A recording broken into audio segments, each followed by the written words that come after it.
সেই মুফাসসিরেরা আমাদের উত্তর জনপদের জনপ্রিয় মুফাসসিরেরা আজকে পীরগঞ্জে এসেছেন। তারা আল্লাহর দিন বিজয়ের, আল কোরআনের সমাজ গঠনের এই দাওয়াতি কর্মসূচি হাতে নিয়ে তাদের এই পীরগঞ্জের জমিনে এই সকল কোরআন প্রেমী, আল্লাহ প্রেমী, রাসূল প্রেমী, দেশপ্রেমী মুফাসসিরদের পদধূলিতে আমরা ধন্য হয়েছি। পীরগঞ্জবাসী, পীরগঞ্জের পক্ষ থেকে আল কোরআনের এই সমস্ত সম্মানিত পাখিদেরকে আমি আন্তরিক কৃতজ্ঞতা, অভিনন্দন, মোবারকবাদ জানাচ্ছি।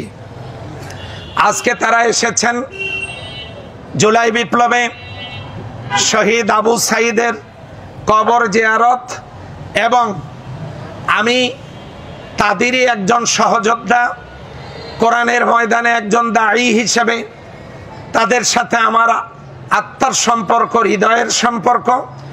এই সম্পর্কের ধারাবাহিকতায় তারা আমাকে দোয়া করতে এসেছেন। আমি আশা করি মহান আল্লাহ তাআলার সাথে তাদের সুনিবিড় সম্পর্ক, তাদের দোয়া, তাদের সহযোগিতা, তাদের এই অনুপ্রেরণা দিন বিজয়ের জন্য অনেকটা সহায়ক ভূমিকা পালন করবে বলে আমি মনে করি।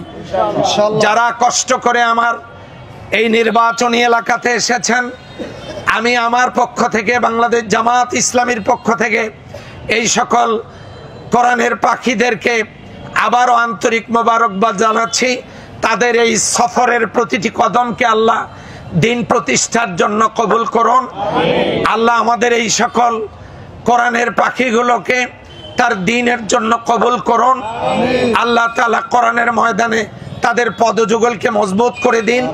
সেই সাথে হাজারো শহীদের রক্ত স্নাত এই জমিনে আমাদের এই সমাজের অবহেলিত মানুষগুলোর মুক্তির জন্য তারা যাতে সাহসী ভূমিকা রেখে ময়দানে কোরআনের কথা বলতে পারেন, এইটুকু আশা প্রত্যাশা ব্যক্ত করে আমার প্রিয় মুফাসসিরদের সুস্বাস্থ্য, দীর্ঘ হায়াত কামনা করে আমি আমার কথা শেষ করছি। সেদিন বেশি দূরে নয়, বিজয় সন্নিকটে। আল্লাহ তাআলা আমাদেরকে কোরআনের ময়দানে বিজয় দান করুন। বাংলাদেশ জিন্দাবাদ, বাংলাদেশ জামাত ইসলামী জিন্দাবাদ। আল্লাহর কোরআনের এই দায়ীরা যারা এসেছেন তাদেরকেও সাথে নিয়ে জিন্দাবাদ। আল্লাহ তাআলা সকলকে কবুল করুন। আসসালামু আলাইকুম ওয়া রাহমাতুল্লাহ।